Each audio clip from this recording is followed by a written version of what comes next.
A podcast? Did your radio show get canceled?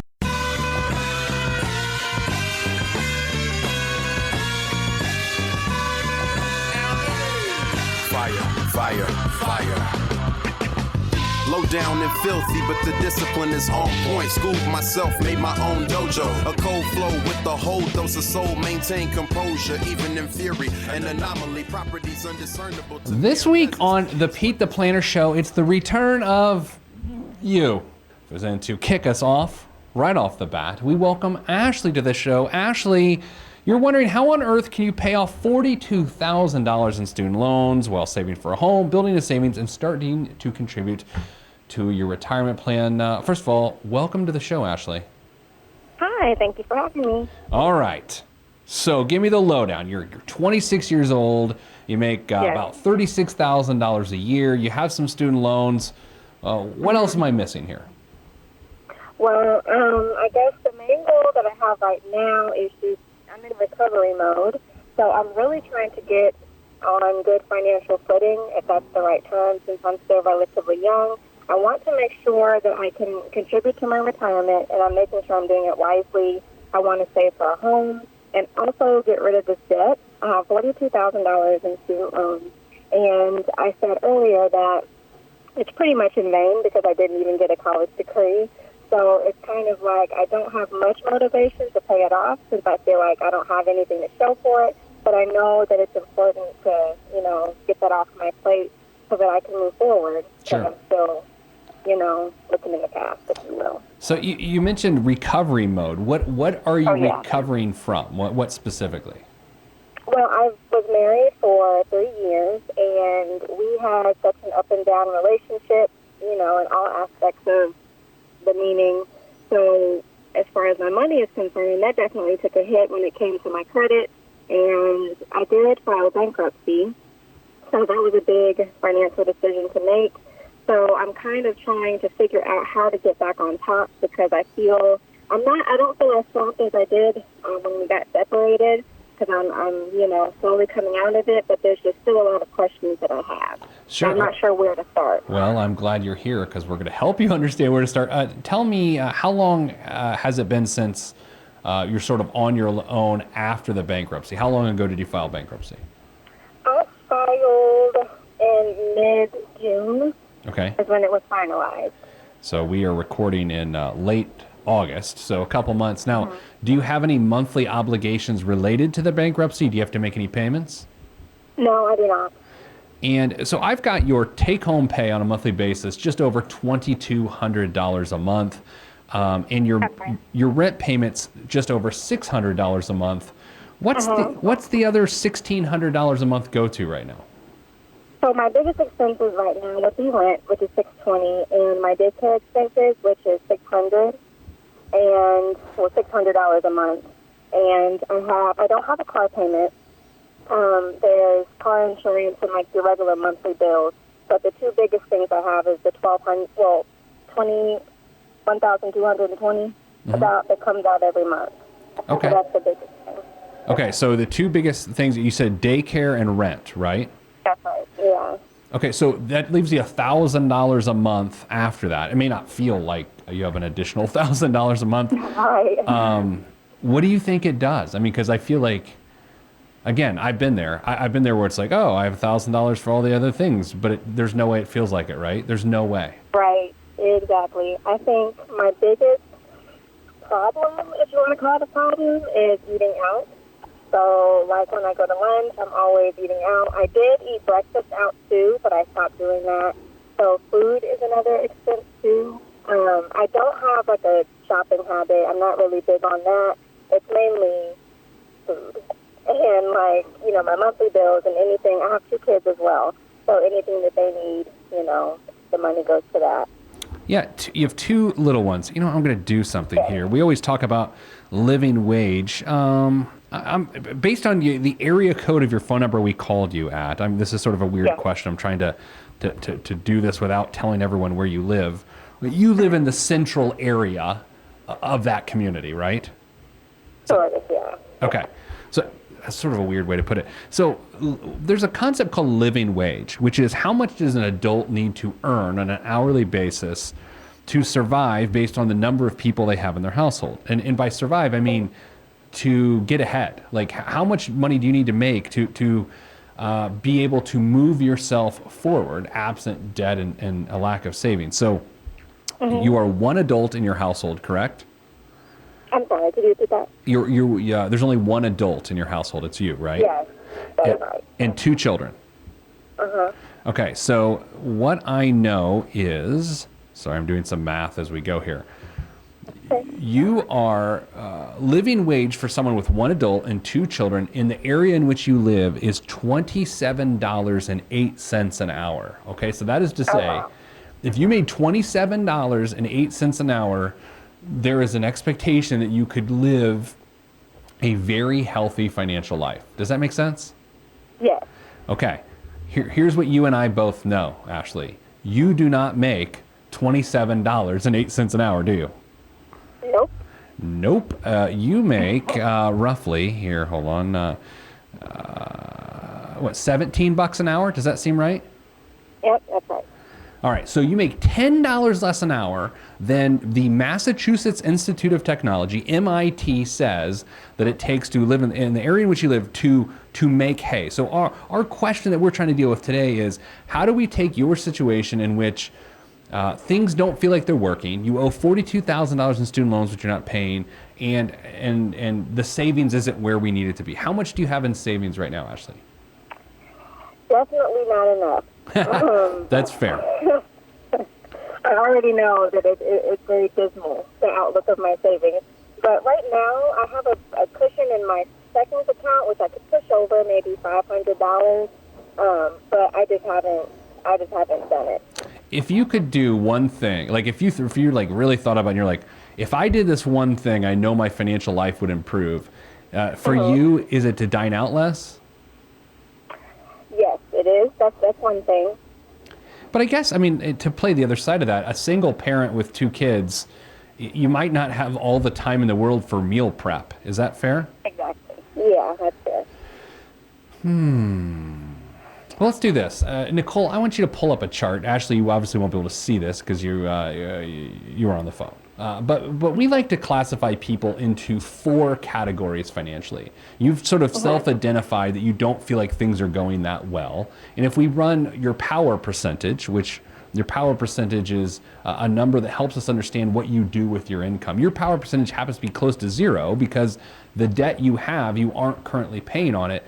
That would put you into this category where people feel the following way. So I guess my question to you, Ashley, is do you feel defeated, despondent, and resigned to this is your reality? Is that how you feel about your financial life? Yes, in a way, yeah. So I guess our job, Nicole, if you'll pop to the next slide, if you're watching on PeteThePlanner.tv, you can see there's a red asterisk on the screen, and our goal is to get you to go to a place where your power percentage is higher and you're feeling better about your financial life. That's the weird thing about your situation is not only do we want your reality to be better, like we want you to have a savings and to pay off your debt, but more than anything, we want you to have the relief that comes with that. Do you know what I mean? Yes. All right, so how often do you get paid?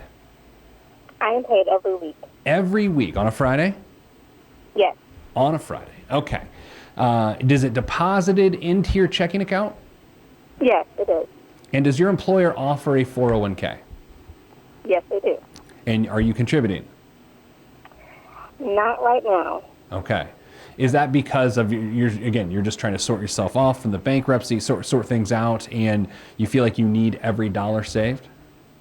No, I'm not contributing now, basically because I'm just not sure what to do. I wanted to meet with a person that they have in control of their retirement and just have him show me like the ropes and just, I guess, everything that goes into a 401k. I just wanted more information, really. Sure. Well, let's give you that information now. Let's save you a meeting, right?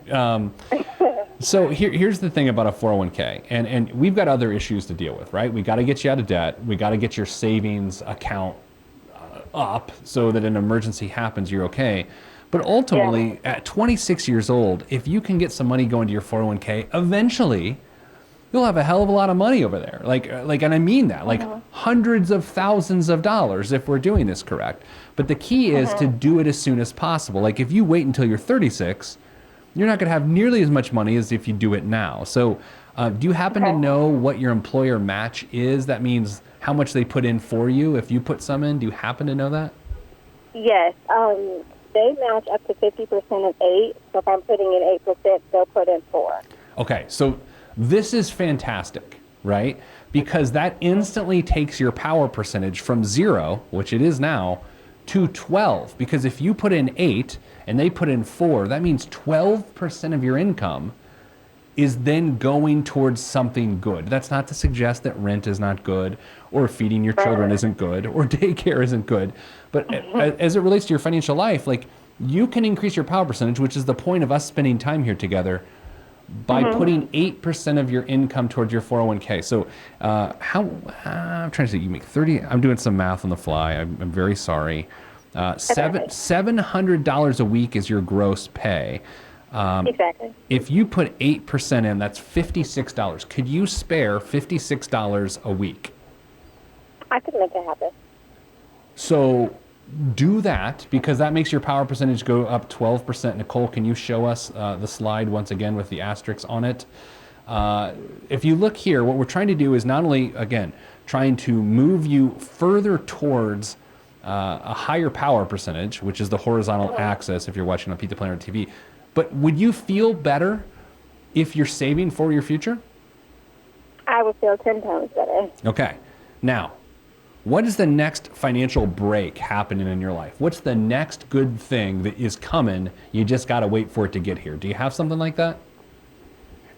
I guess I could say we get quarterly bonuses.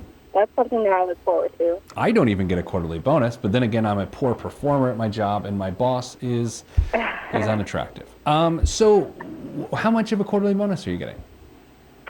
It's relatively, well, it kind of fluctuates based on sales. Recently, I think I got 580. Before, I've gotten about almost 700. So it really depends on how the company performs. And when's the next one that you will, when would you get it? I believe it's November. Okay. So you just got one, and that might be the extra $500 that you said is in your checking that you're willing to move over. That's right. I listen. See, my wife says I don't listen. Ashley, could you please call her and be like, he kind of listens to other people. I'll let her know. Here's the thing. She always, like, she leaves the house, she's like, hey, can you empty the dishwasher? And then I don't do it right then, and then I forget, and then I get in trouble. And this is the biggest problem in my life. Enough about me. Okay, so $500, that's an issue. That's good. You're moving that over to savings. So then here's what I think we can do. Start your 401k like today. Like when we get off the phone, sign up at 8%. That's $56 a week, which is going to make a huge difference. Your power percentage goes up to 12. And then all I need you to do, and this sounds a little bit nuts, is to make it to November so that next bonus can also go in your savings. Now, I have to be honest here. You got 2 kids. Will you spend a lot of your November bonus on holiday things, do you think? Probably not. Okay. I wouldn't really splurge on anything like that. If I were to get something, it would be gradually over time. It wouldn't be all at once. When's the last time you paid on your student loans? Do you know? Oh man, years ago. Okay. To be honest. Do you know who to call, or are they regularly calling you? Do you know how to get a hold of them and to get current? Yes, I do. Do you know what your income-based repayment amount is? I can't say I'm sure. I haven't checked. The last time I looked into that was maybe early this year, but I haven't revisited that since then. Here's what's crazy. If you put away your bonuses every quarter, if you save them for the next 3 quarters, because you've already saved 1, your power percentage goes up another 5%. And so, again, we would like your power percentage to be above 20%. Right now it's 0. By putting your 401k, it's at 12. By saving your bonus, your power percentage goes to 17.5%. With those 2 simple little moves, your financial behavior improves greatly. So here's where it comes down to it. After November, Then what we want you to do is once you've got essentially, hopefully, $1,000 in savings, then we want you to turn your attention back to your student loans. Yes, I'm recommending you not pay them for another couple months until we can create some more stability. But once you figure out what your income-based repayment is, start making it. Your power percentage will go up even more. And then, Ashley, guess what you've done? You've done three things. You've began to save for retirement aggressively. You have secured a savings account that helps you protect your family if something goes wrong. And then you began to pay back your student loans, which, by the way, is going to be a horribly tedious process that you're just going to have to deal with. Now, I understand since you don't have a degree and you have $42,000 in loans, you know, the natural inclination is to say, screw it, I'm never going to pay them. But if you do that, I don't want to be dramatic, but your financial life is over if you do that. It's true. Yeah, you're right. You will never get a house, ever. I don't know. Look, I know you're stressed. I think you said out of 7, you are at a 5 on the stress level. And I get that. But I think you're like 3 months away, and which may seem like a long time, or I don't know. I think you're 3 months away from feeling a hell of a lot better than you feel right now. All right. Does that seem real, or does this seem like just some weird guy just saying things? No, I mean, I totally agree with you. I think it's just a lot of it boils down to being disciplined and making sure that I understand the importance of getting rid of that big amount of debt as well as paying towards my future, because I don't only have me to think about. I still have, 2 little ones who see me as an example, and I'm also their caregiver. So, I mean, there's a lot of things to motivate me. I just have to act on it. That's all it is. So, I mean, you're totally right. I agree with you. Can I ask you a sensitive question, please? Yes, but since you don't know what it is, like, you probably shouldn't have said yes, but I'm just going to ask you anyway. Are you receiving any sort of child support or anything right now? Absolutely not. But we opened the case for him. But no, I don't receive anything as of today. Do you think within the next year you may receive something? Probably not. Okay. I'm gonna go with no. Okay, so here's where I'm going with that.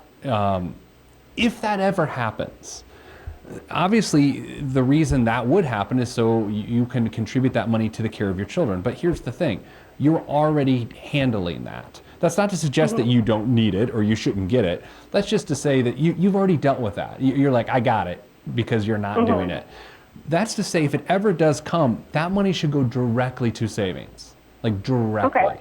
Because that way you don't increase your lifestyle. And then if it ever goes away, if he ever stops paying, if he starts paying, then your financial life gets bad because your lifestyle would have grown, and then you're mad all over again, right? Yeah, this is a weird situation, right? And I don't mean that in a trivial way. I mean, it's like, it's not great. You're not paying on student loans. You have not much savings other than the $500, and your power percentage right now, as we talk, is 0. But I think within 6 months, it could be over 20%. And I don't know how much this means to you other than, Ashley, it means you go from not having great financial behavior to really solid financial behavior that puts you on a path to getting your life back. That's the way I view this. Right. Okay. You seem like, it's weird, like you're stressed. You say you're stressed, but you seem really calm about this. I get that a lot. Well, I mean, I guess it's not because I'm struggling day to day. Like, I'm still making it, but my stress is mainly my future. And I know that although it's quote-unquote okay right now, when I'm 36 or 40 or nearing retirement, it'll show, it'll rear its ugly head pretty much. And I don't want to see that in my future. I want to get rid of it and, make sure that I'm okay. So I guess you can say I am somewhat calm, but I'm still stressed in regards to my future. No, and I appreciate that. I mean, here's where you're going, though. You're going to a point in time very soon in which the actions you're taking at 26 will lead to an incredibly secure future because you took the time to care, right? I mean, the bankruptcy, I don't know what your debt situation was, but it seems like the bankruptcy provided you some pretty good relief, did it not? It did, a lot. So now you got to take advantage of it. That's the thing coming off bankruptcy. Sometimes people leverage it to do amazing things, and other times they completely waste the opportunity. And I think that's the crossroads you're at. Right. Okay.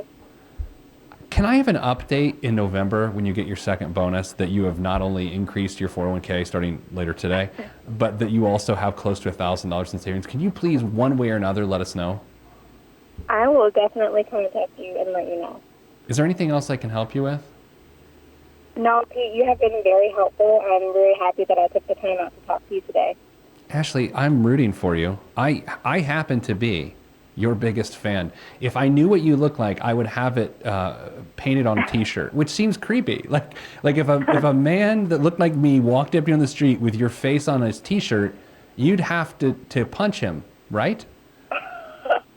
No, I'm not mean. I wouldn't do that. Okay, well, I couldn't defend myself anyway. Ashley, please update us. Best of luck. Increase your power percentage. You're going to go from 0 to 17%, okay? All right, it sounds good. All right, thanks, Ashley. Thank you. All right, Nicole. Nicole, do this if you can. Pull up the other keynote deck that has the key for power percentage on it. Can you do that? It's just on the other keynote. Am I asking to do something crazy here, or do you think you can do it? No, let me see if I can find it really quick. Okay, here's the point, everybody. This show is now about power percentage. Like, this used to be about the day you become a millionaire, and that's cute, and it's wonderful, and it's fun. This show is now about your behavior, 100%. Do you have the right behavior with your income? We have just taken someone, Ashley, who makes below living wage, a single mother of two making below living wage, who had a 0% power percentage, 0, which is not good. Anything less than 10% means you're a ticking time bomb financially. Less than 10 is not good. We're gonna take her to 17, which is just short of good. Nicole, do you have the keynote? I do. Pull it up. All right, if you're watching right now at PeteThePlanner.tv, if your power percentage is 10% or below, that's bad. 11 to 20% is okay. 21 to 34 is good. And 35 and above is perfect. In just a couple moves, Ashley can go from feeling bad about her financial life to taking action and being at a 17.5%. I want to make your power percentage go up, be on the show. I'm not giving you $1 million day anymore. No one cares. This is about your behavior. Be like Ashley. Go from 0 to 17.5 with a conversation with me. That's all it takes. So until next time, make your power percentage go up, and I'll see you soon. Goodbye.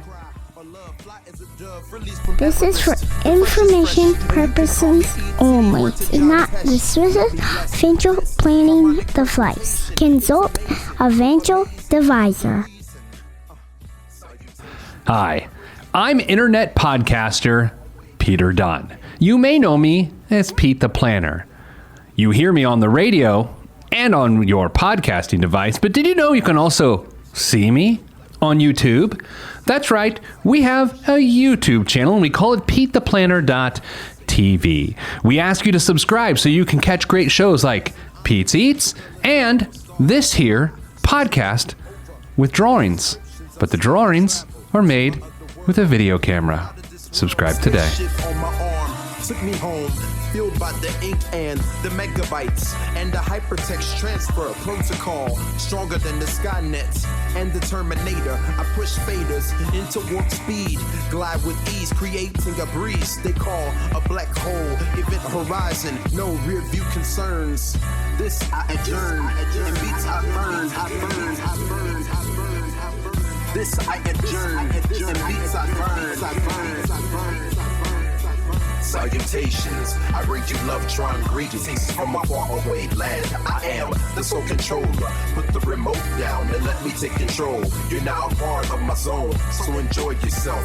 Love-tron can restore your health. I bring you greetings, salutations. How you doing? And is that how y'all say it?